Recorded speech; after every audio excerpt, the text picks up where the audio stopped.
चित्त वृत्ति में परमात्मा की भक्ति को धारण करना भी सुख का अनुभव करा, सुख का अनुभव। ये उसी तरह है जैसे तुलसी के गुणों पर आधारित, तुलसी के 3 गुण और रुद्राक्ष के 3 गुण बहुत ध्यान से। तुलसी अपने गले में अपन क्यों धारण करते हैं, किस लिए पहनते हैं? रुद्राक्ष अपन क्यों पहनते हैं? उसका कारण, क्योंकि नारायण बिना तुलसी के भोजन को भी स्वीकार नहीं करते। करते हैं क्या? नहीं। जब भगवान बिना तुलसी के भोजन स्वीकार नहीं करते, तो फिर आपके गले में अगर तुलसी की माला नहीं होगी तो नारायण आपको कैसे स्वीकार करेंगे? बिना तुलसी के, बिना रुद्राक्ष के।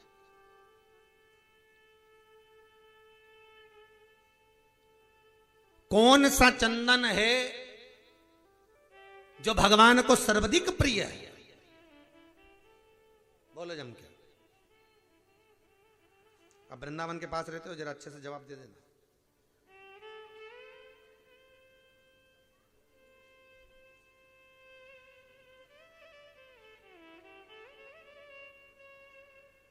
बोलते जाओ जरा जल्दी जल्दी।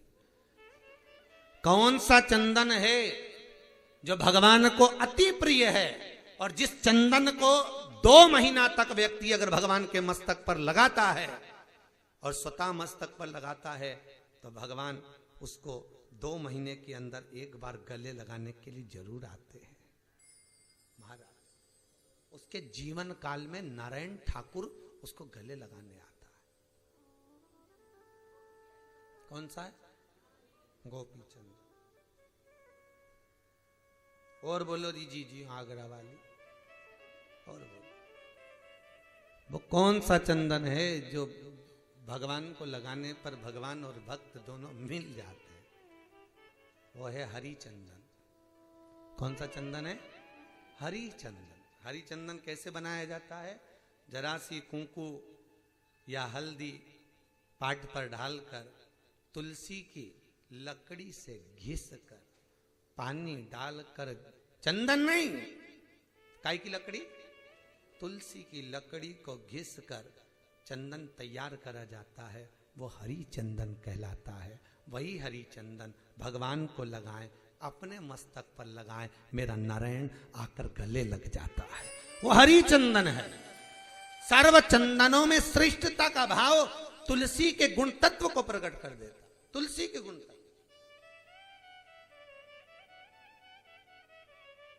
हरि चंदन।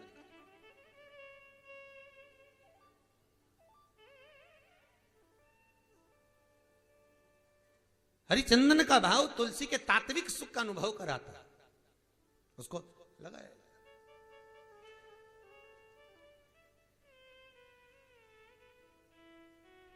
महाराज, भगवान नारायण को लगाया गया वो हरि चंदन सुख का मूल स्थापित करता है। हम तो कहते हैं कार्तिक महीने में लगाना चाहिए। आपको भी मौका लगे, आप घिसिए, लगाइए। भगवान को भी लगाओ, स्वतः भी लगाओ। कार्तिक में नहीं लगा सकते, अभी लगाओ, क्या जाता है उसमें?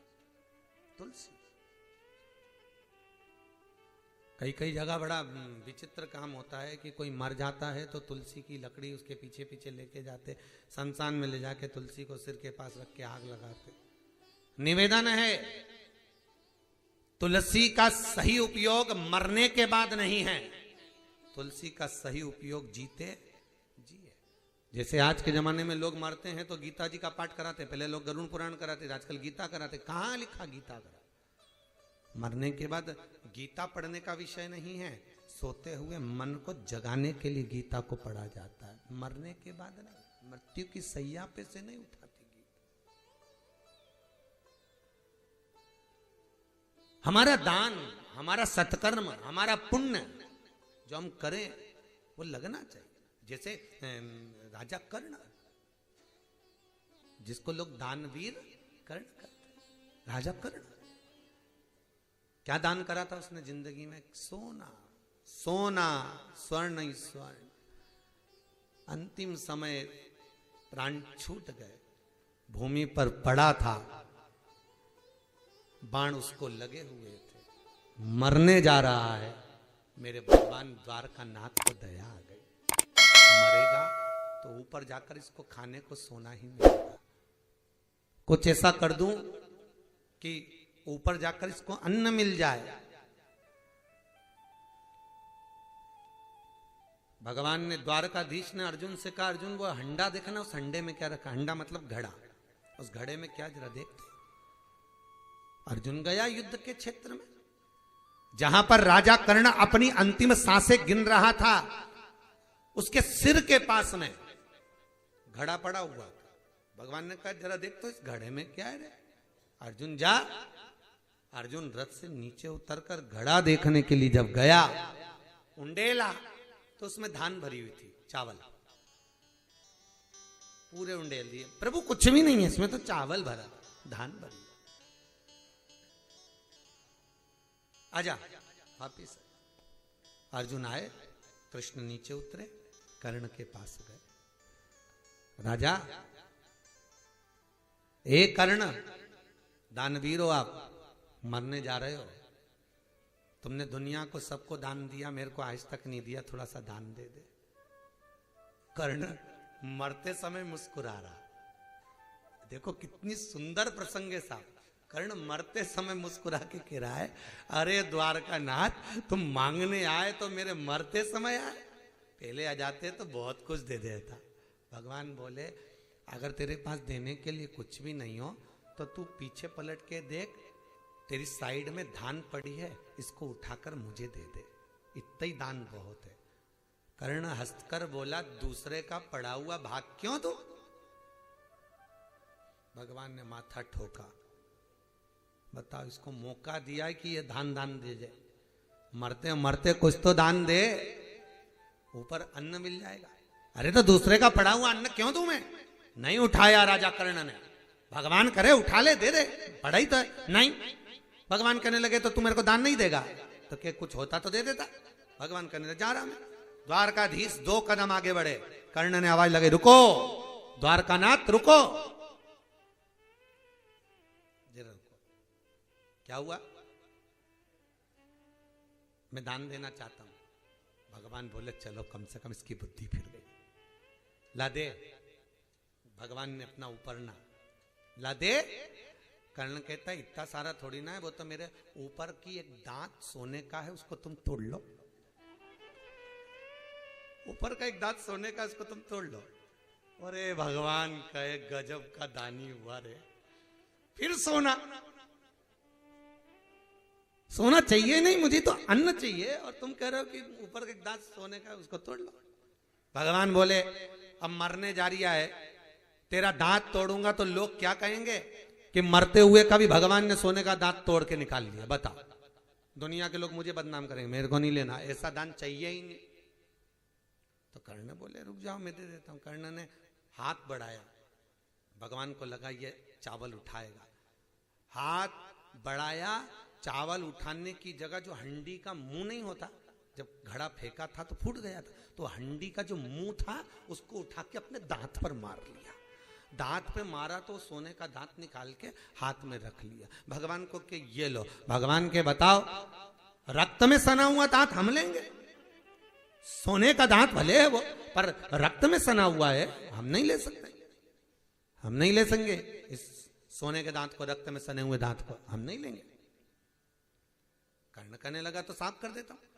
हंडी का मुंह फेंका ऊपर, इंद्र के चरण में लगा, चरण ने जल वृष्टि करी, पानी गिरा, दांत साफ हो गया, द्वारकाधीश को दे दिया। द्वारकाधीश माथा मलते मलते चले। मौका दिया था अन्न के दान का, फिर भी कर दिया सोने का चले। भगवान चले, कर्ण के प्राण छूटे, ऊपर गया, जाते सी भोजन मांगा। सोने की पूड़ी, सोने की कचौड़ी, सोने के रसगुल्ले, सोने की बालूशाही, सोने की खीर, सोने की बेड़ाई, सोने की कड़ी, सब। अब सोना ही सोना कैसे खाता कर्ण? सोना कैसे पाए कर्ण? नयन जल है, ये क्या है? तो कि तुमने जो दान करा वो तुम्हें मिला, अन्न देते तो अन्न मिलता। कर्ण रो पड़ा क्या मुझे भोजन नहीं मिलेगा? तो कि यही तो भोजन है तुम्हारे लिए, क्योंकि सोना तुमने दान करा तो सोना ही तुम्हें मिल रहा है, तो मैं इसको खाऊंगा कैसे? तो कि खाना तो पड़ेगा। कर्ण आंख से आंसू बहाता है, मेरे द्वार का नाथ ऊपर धर्मराज के पास पहुंचकर कहते हैं, धर्मराज थोड़ा सा मौका दे दे, इसको 16 दिन के लिए छोड़ दे, 16 दिन के लिए, तो कि जब तक तो इसका अंतिम संस्कार नीचे हो जाएगा। भगवान कहते हैं मैं नीचे लीला कर कर आया हूं, इसकी माता कुंती को इसके शरीर के पास बिठा कर आया हूं। कुंती से कह दिया तेरा बेटा मर गया, इसका अंतिम संस्कार करा। अब कुंती उलझन में है कि किसको बताए कि मेरी औलाद है, तो कुंती को औलाद बताने में 16 दिन लग जाएंगे, जब तक कि ये 16 दिन तक पृथ्वी पे जाके ना जाने कितनों को भोजन करा देगा, कितनों को भोजन। छोड़ो इसको, कर्ण को छोड़ा नीचे। कर्ण आया नीचे आकर 16 दिन तक ब्राह्मणों को, संतों को, गुरुजन को भोजन कराया। वो हिंदू धर्म में 16 दिन 16 सरात के हो गए साहब, 16 सरात के। और वो 16 सरात के 16 दिन कर्ण भोजन करा करा कर ब्राह्मणों को जब दिया, अब दान मान नहीं दिया, अब भोजन कराया, तिलक भी नहीं लगाया, जो मर्जी पड़ी उठाकर दे दिया, तिलक नहीं लगाया। इसलिए आज भी हिंदू धर्म में 16 श्राद्ध में भोजन करने वाले ब्राह्मण के माथे पर तिलक कर कर विदा नहीं किया जाता। आज भी 16 श्राद्ध में जो ब्राह्मण जीवने आता है उसको दक्षिणा दी जाती है, पर तिलक नहीं करते। क्यों? तिलक करूंगा तो एक को जिमाने का भाग मिलेगा, और तिलक नहीं करूंगा तो हजारों को जिमाने का पुण्य प्राप्त हो जाएगा। इसलिए हजारों का फल पाने के लिए तिलक की चल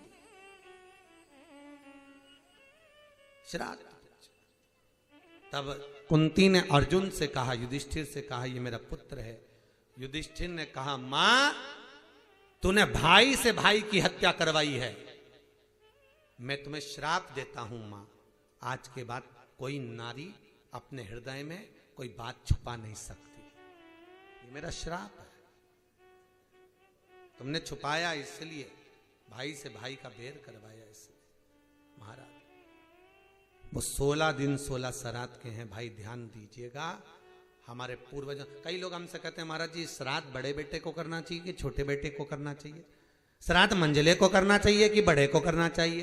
अरे भैया, शिव महापुराण की कथा कहती है, गरुण पुराण कहती है, स्कंद पुराण कहती है कि मां ने, बाप ने बराबर का सबको दिया है, मां ने बराबर का दूध अपनी औलादों को पिलाया है। इसलिए श्राद्ध करने का हक पूरे बेटों का बनता है, सबका। ये नहीं कि बड़ा और छोटा, बड़ा और छोटा नहीं। अगर माता का दूध ना पिया होता, पिता की जायदाद का 1 रुपया, 1 भवन, 1 कमरा, 1 अठन्नी ना ली हो, तो मत करो पिता और माता की श्राद्ध, बिल्कुल ना करिए, करना पड़ता। जिस घर में माता पिता और बुजुर्गों का सम्मान नहीं होता, भले चले जाते। स्वयं राम जी की कथा उठाकर देखिए साहब, राम जी की कथा, राम जी के पिताजी चले गए और राम जी महाराज, स्वयं राम जी महाराज श्राद्ध कर रहे। कौन कर रहा है श्राद्ध? राम जी, अपने पूर्वजों की। खटवाक, दरवायु, इनकी, राजा रघु आदि आदि इनकी श्राद्ध कर रहे हैं। अब श्राद्ध करने जब बैठे तो भगवान शंकर भगवान को लगा आज इनकी श्राद्ध में मैं भी जीवने चले जाऊं, क्यों नहीं जाऊं। तो शंकर भगवान अयोध्या में जीवने चले गए, इनकी श्राद्ध में जाकर आवाज लगे, भैया हम भी बामन का छोरा है, हमको जिमा दो, बामन बन के गए, हमें भोजन करा दो। तो इतने में सब लोगों ने कहा बैठ जाओ, अब उनको भी बिठा दिया पंगत है। सीता जी भोजन लाई, सबकी थाली लगाई, इनकी भी लगा दी, अभी इनकी भी लगाई तो ये भी बैठ गए। अब सारे बामन तो खा खा के उठ गए, पर ये नहीं उठे, ये बैठे अपनी मस्ती में, उठने को ही तैयार नहीं, सारा खा गए और बैठे आराम से। वे तो पंगत लगाई, चलने दो, सीता जी अंदर से लाती जाए, उर्मिला, मांडवी, सुतकीर्ति, चारों भैया बहुएं जिमा जिमा के थक गई। कौशल्या, सुमित्रा, केकई के पास खबर पहुंची, कही महाराज जी सब जिमा दिया, अयोध्या के भवन में भोजन भंडारे में जो जो बना था सब खवा दिया, फिर भी बाबा नहीं उठ रिया। सीता जी की आंख में आंसू भरा है, अब क्या करें, एक तो बिन बुलाया बामन, ऊपर से खा भी खूब रिया। अब करें क्या, बड़ी आफत। तो सीता जी ने बाजार भेजा हनुमान जी को, तुम जाओ जरा बाजार जाओ, सामान वामान लिया। बाजार गए तो किरानों की दुकान वालों से कह दिया एक एक दुकान का माल भेजते जाना, दूसरी दुकान का बाद में जाएगा, एक दुकान का खत्म हो दूसरी, तो एक एक दुकान का माल। तो शंकर भगवान बोले अंदर मत ले जाओ, ये आटा यहीं रख दो, दाल यहीं रख दो, गुड़ यहीं रख दो, शक्कर यहीं, तो क्या बनाए नहीं, तो क्या बनाने में बहुत टाइम लगेगा, मैं तो इसी निपटा लूँ। तुम तो शंकर भगवान वहीं की वहीं खा जा रहे सब। जानकी जी तो अंदर चौके में से केवल झांक रही है कि आटा अंदर आए तो हम बनाए पूड़ी, तो मतलब ये आए तो सर, ये तो बाहर ही निपटा ले दिया। एक एक दुकान का माल, अयोध्या की सारी दुकानें खाली हो गई। तब जानकी जी अंदर गई, राम जी के पास जाकर बोला प्रभु कुछ कृपा करिए, एक ब्राह्मण भोजन करने श्राद्ध में बैठा है, उठ ही नहीं दिया है। तो शंकर जी बोले बामन कहाँ कहा गया ऐसा जो इतना खा रिया। राम जी ने जाके जो देखा तो देखते से बोले पार सीता अंदर आ जा, अभी तू अंदर आ जा। सीता जी अंदर आई, प्रभु तो ये उठेगा नहीं, तो के ये ऐसे उठने वाला नहीं है, इसको अगर भोजन करा सकती है तो अन्नपूर्णा ही करा सकती है। अब मैं अन्नपूर्णा को बुलाता हूं। तो सीता जी के सामने राम जी ने पार्वती जी को बुलाया, माँ जरा आइए, ये भेरू को उठाइए, बैठे शिव बैठे। मां आप, पार्वती जी बोली भोलेनाथ यहाँ है? हाँ, तो मेरे से तो कह रहे थे कि तू आकड़िया की रोटी बनाने, काकड़िया की सब्जी बना दे, अपन दोनों मिट के खाएंगे। तो क्या हो सकता है ज्यादा भूख लगी हो तो यहाँ आ गया हो। पार्वती जी जो देखी, हाँ ये तो वही रूप धर के बैठे। तो पार्वती जी बोली मैं भी रूप रखती हूँ। अन्नपूर्णा का रूप माता पार्वती ने धारण करा। शंकर भगवान कटोरा लेकर खड़े, दीजिए। वो समझे सीता आई। शंकर जी ने जो अन्नपूर्णा की बिंदी को देखा, पहचान गए, डोकरी यहां आ गई, डोकरी पहचान